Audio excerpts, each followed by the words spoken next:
Teman-teman sekalian, salam jumpa, selamat hari Minggu, selamat merayakan Hari Raya Tubuh dan Darah Tuhan kita, Yesus Kristus. Saya Pater Avensauris Philip, pengelola Katolik TV, dan juga seturut judul video ini ada hubungan orang dengan gangguan jiwa dan sakramen Ekaristi. Sejak 2014 saya sedikit bersama para sukarelawan kelompok kasih insanis menaruh kepedulian terhadap masalah kesehatan jiwa, masalah gangguan jiwa, masalah orang dengan gangguan jiwa. Dan pertanyaan itu terkait layanan pastoral gereja terhadap orang dengan gangguan jiwa yang kita lakukan selama ini. Kebetulan hari ini kita merayakan Hari Raya Tubuh dan Darah Tuhan Yesus, dan satu kawan, satu umat mengajukan pertanyaan itu kepada saya, yang sebetulnya selama ini sudah banyak saya menerima pertanyaan ini dan saya telah menjawabnya. Dan mungkin bagi kita sekalian pertanyaan ini aneh, tapi menurut saya pertanyaan ini memiliki dasarnya pada apa? Pada kekurangan pemahaman tentang kesehatan jiwa, kekurangan pemahaman tentang gangguan jiwa, kekurangan pemahaman tentang orang dengan gangguan jiwa. Ada beberapa poin yang mesti saya terangkan ini sebagai baik edukasi kesehatan jiwa maupun sebagai katekese untuk kita umat Katolik. Yang pertama adalah syarat untuk menerima sakramen Ekaristi. Pertama, dia mesti untuk pertama kalinya sudah menerima sakramen itu. Macam hari ini, Hari Raya Tubuh dan Darah Tuhan Yesus Kristus, Tuhan kita, di Flores dalam perjalanan kami tadi malam dari Ende ke Momere, kita lihat banyak tenda resepsi, tenda pesta, karena hari ini banyak anak di beberapa paroki menerima sakramen komuni pertama.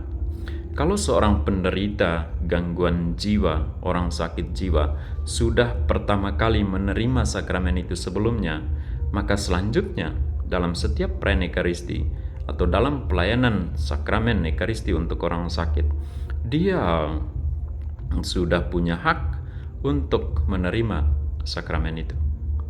Yang kedua, syarat untuk menerima sakramen Ekaristi bagi kita setelah menerima pertama kali dan selanjutnya adalah tidak melakukan dosa berat. Kalau seseorang melakukan dosa berat dan tetap menerima sakramen itu, maka dia melakukan dosa lagi, menodai sakramen Maha Kudus. Misalnya orang permisi di Flores, tentu di beberapa paroki banyak kebijakan itu, orang yang belum berkat gereja dinyatakan terhalang untuk menerima sakramen Ekaristi karena itu dipandang sebagai dosa berat. Mereka pengakuan dulu, berkat nikah, baru menerima sakramen itu kembali. Kalau seorang penderita gangguan jiwa tidak melakukan dosa itu, maka dia layak untuk menerima sakramen itu. Dia punya hak. Sebaliknya, orang yang sehat, yang melakukan dosa berat, dia mestinya merasa diri terhalang, tidak boleh menerima sakramen itu kalau belum melakukan pengakuan dosa. Yang ketiga, teman-teman, dia sudah menerima sakramen komuni pertama misalnya, dia tidak melakukan dosa berat, tetapi kan dia gangguan jiwa. Teman-teman sekalian, ini adalah pertanyaan ini adalah model diskriminasi layanan sakramen Ekaristi terhadap orang sakit. Dalam banyak kesempatan kunjungan ke kampung-kampung atau kemanapun, di Flores, di NTT, di daratan timur saya juga kunjung ke sana. Sudah sekian tahun banyak orang gangguan jiwa sebagai orang sakit yang tidak ke gereja, tidak pernah menerima layanan di rumah soal sakramen Ekaristi. Banyak orang sakit lainnya yang selain gangguan jiwa, mereka terima layanan itu. Pastor Proki menugaskan suster, frater, bruder untuk berikan layanan sakramen Ekaristi, komuni kepada orang sakit, kecuali orang gangguan jiwa. Tidak dikatakan bahwa jangan layani mereka, tapi macam dalam pengetahuan para suster, para bruder, para frater, atau pastor paroki atau pastor rekan, mereka tidak layak untuk menerima sakramen itu. Persis pertanyaan ini, apakah mereka layak, boleh menerima sakramen Ekaristi? Ya boleh, justru dia dilihat sebagai orang sakit dan dia memang orang sakit. Kecuali misalnya dia tidak mau menerima, atau dia dalam keadaan kacau, berontak, lari ke sana kemari, kita datang katakan bahwa terima komuni, mari kita doa, dan dia tetap tidak mau, ya tidak mungkin kita berikan.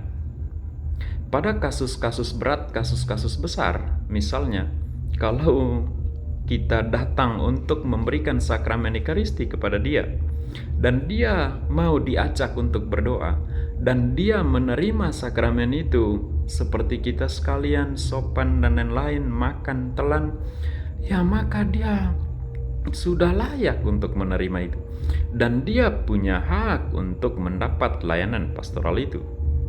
Maka pada kesempatan ini, selain soal edukasi kesehatan jiwa, selain soal katekese kesehatan jiwa, juga sesungguhnya ini adalah advokasi kesehatan jiwa, terutama layanan pastoral oleh gereja terhadap saudara-saudari kita yang menderita gangguan jiwa.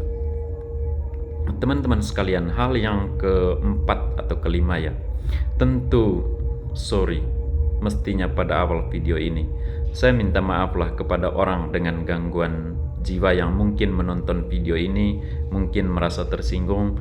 Jangan, ini untuk kebaikan kita bersama. Ini karena dasarnya seperti saya katakan tadi, kekurangan pemahaman tentang kesehatan jiwa, tentang gangguan jiwa, tentang orang dengan gangguan jiwa. Maka selanjutnya teman-teman, hal berikutnya untuk menjawab pertanyaan ini adalah perlu kita tahu bahwa gangguan jiwa itu banyak jenisnya.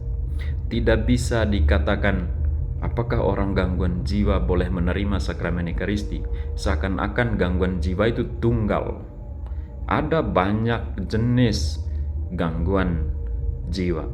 Seringkali saat mengajukan pertanyaan ini kita sedang ingat akan orang dengan gangguan jiwa yang menggelandang di jalan, yang selalu mengamuk, yang bunuh orang, yang melakukan kekerasan atau yang mendapat kekerasan, atau yang sampai dibunuh oleh masyarakat atau ditembak oleh polisi, atau yang sedang terpasung dalam keadaan sadis. Kita ingat akan hal-hal itu. Tapi sekalipun begitu berat atau seperti itu keadaannya, kalau saat kita memberikan layanan sakramen Ekaristi dan dia bisa berdoa dan mau menerima sakramen itu, maka itu sudah dinyatakan dia layak untuk menerima sakramen itu, atau dia boleh menerima sakramen itu.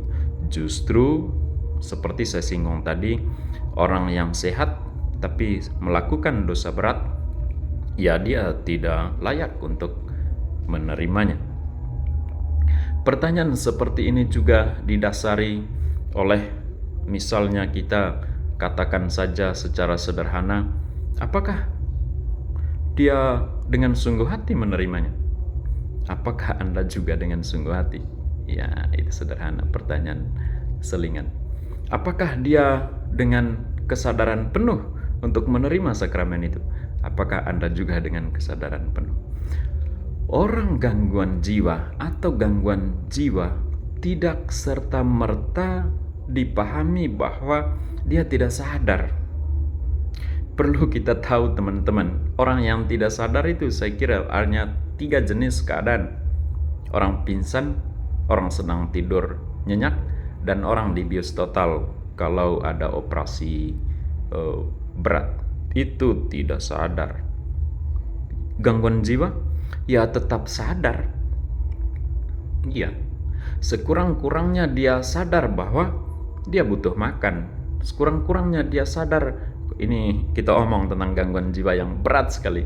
Ya, sekurang-kurangnya dia sadar, misalnya kalau namanya Aven, dipanggil Aven, dia jawab, ya dia sadar bahwa dia nama Aven. Kalau kita panggil Markus, ya dia tidak akan jawab karena namanya bukan Markus. Dia tahu itu. Ya, artinya sadar, tahu dan mau menjawab. Tahu nama saya Aven dan mau menjawab ketika orang memanggil, menyuruh dan lain-lain, atau ketika terhubung dengan dia dalam interaksi sehari-hari. Ya. Jadi kalau soal kesadaran itu tidak relevan dalam kaitan dengan kebolehan atau kelayakan seorang penderita gangguan jiwa menerima sakramen Ekaristi. Teman-teman sekalian, ada banyak hal tentang keadaan gangguan jiwa, tetapi yang pasti selama ini pertanyaan ini yang sudah kita jawab dalam beberapa poin secara singkat, itu dasarnya sekali lagi kekurangan pemahaman tentang gangguan jiwa, kesehatan jiwa, tentang orang gangguan jiwa. Yang kedua itu kekurangan pemahaman itu menimbulkan diskriminasi dalam praktik, dalam pelayanan terhadap saudara-saudari kita yang menderita gangguan jiwa, khususnya konteks kita yang kita bicarakan adalah soal layanan sakramen komuni atau sakramen Ekaristi. Sekian dulu teman-teman untuk edukasi saat ini, untuk katekesis saat ini, untuk juga advokasi saat ini seperti yang saya singgung tadi. Salam jumpa di lain kesempatan teman-teman. Sekali lagi, selamat hari Minggu, selamat hari raya tubuh dan darah Kristus Tuhan kita.